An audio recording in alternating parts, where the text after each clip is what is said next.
Everyone in 311. So this week we are doing another virtual session, and I chose to do this recording because I wanted us to have a little context around the the quantitative analysis. So this week we're talking about that quantitative analysis, and so in this short video I like to talk about the data, the tools, the insights that you can get from that data, and how you use those tools, and then of course a little bit of critical thinking. So let's get started. So when we talk about quantitative data, in the past we have mentioned that we're looking at numbers, right? So if you do a survey, for example, when you get those responses from the survey, you're going to code the responses.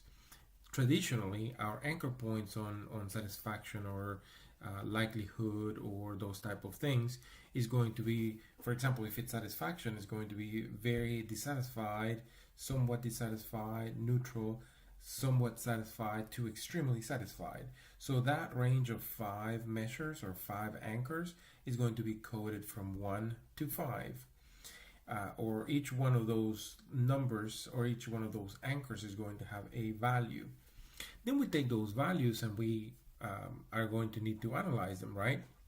So when you get all the responses together, you can even use something as simple as Excel to analyze it.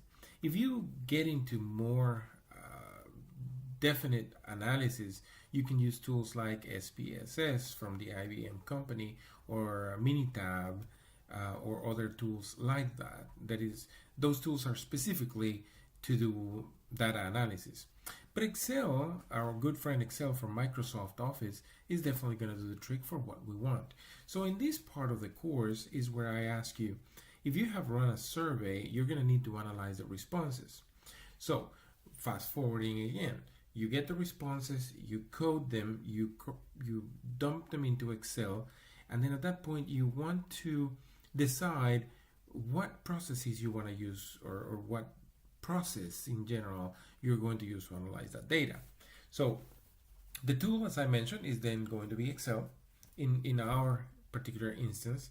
But then talking about the insights. So when you look at the questions that you're asking, remember we had a moment where you decide and designed what questions you were going to ask because you wanted to get some data around some specific things, whether it's customer service satisfaction or the perception of people around the cost of a service or the reason why some people were not doing their sales numbers, etc.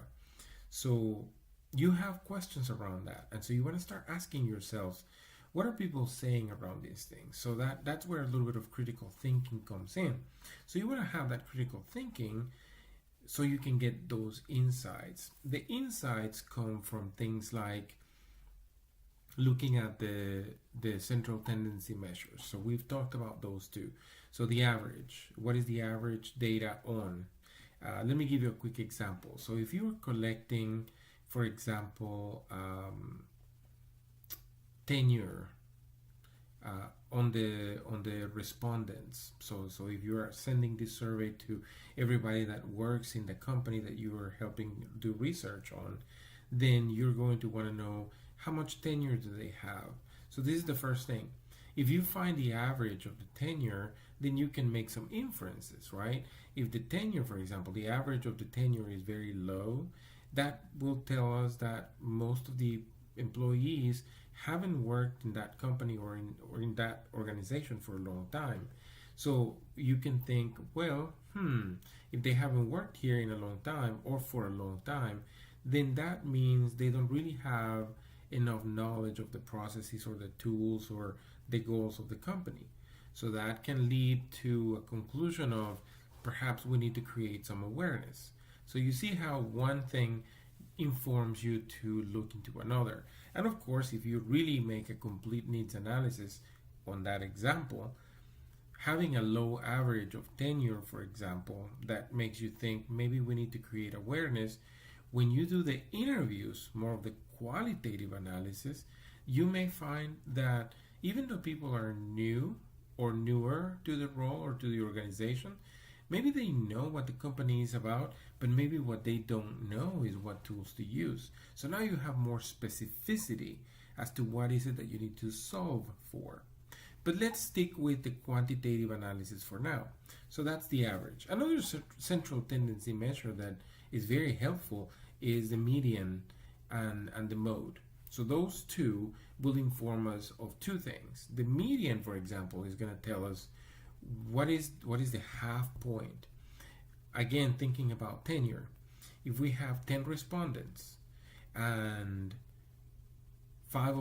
literally five of them said they have been with the company for 3 years, and 3 of them said they've been with the company for 2 years, and 2 of them said that they have been with the company for 9 months, then you know the median is going to be that 5, because that's the median point of all the data.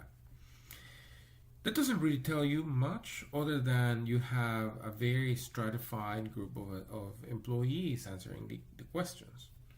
And then you have the mode, which is the number that repeats the most. So in tenure, you have your average, you have your median, and of course in the example I gave you just a second ago, the mode is going to be 5 because that repeats 5 times. But if you have a larger number of respondents, you definitely want to see what number repeats the most. So let's take it a step further. We were talking about demographics, such as how long have you been with the company. But what about if you are asking customers what is their sense of satisfaction around the speed in which they receive their product, or in the speed in which they receive their service? And so you get a bunch of data too. You get, say, if you have 20 respondents or 50 respondents, at that point those numbers are bigger, so definitely the average is going to inform you of more things. But you also are going to find out in the mode what is the most common comment. So if the average, again, on 50 respondents on satisfaction of delivery of the product or the service, and you get an average of, on a scale of 1 to 5, if you get a 3.5 average, so that's almost in the middle, right? Then the next thing that you will want to know is the mode. What's the number that repeats the most? And so, of course, the average is that, but the mode is going to tell you what number responds the most, or I'm sorry, what number repeats the most, or what scale repeats the most. Somewhat satisfied, neutral, somewhat dissatisfied. So that will help you get more data. So moving forward, another insight or critical thinking that you can get into that is now what things were left blank. Why would we want to know that? Most people, when they run quantitative research, the rule is simple.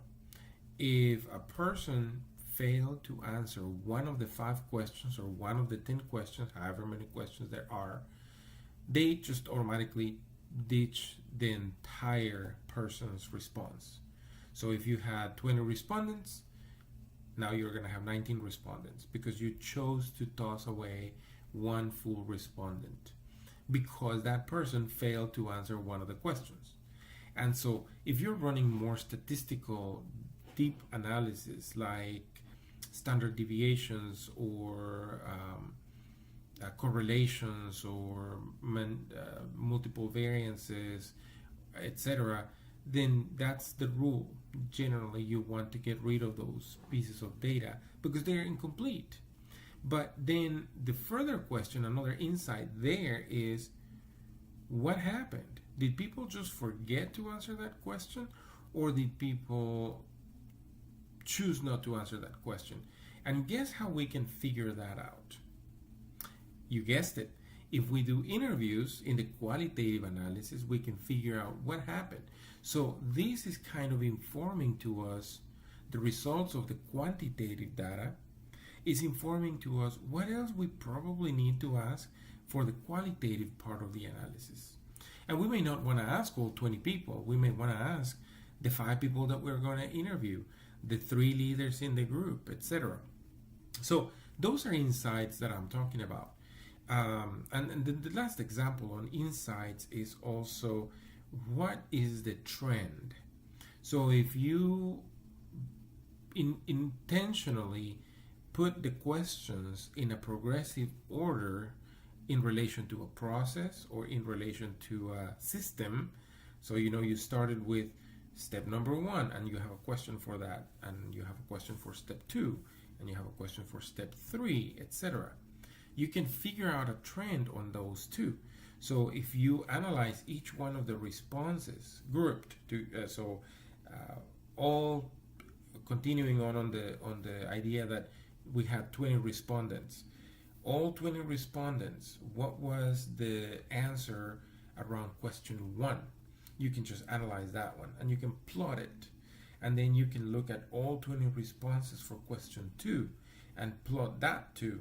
So in the end, you can figure out a trend on that continuum line.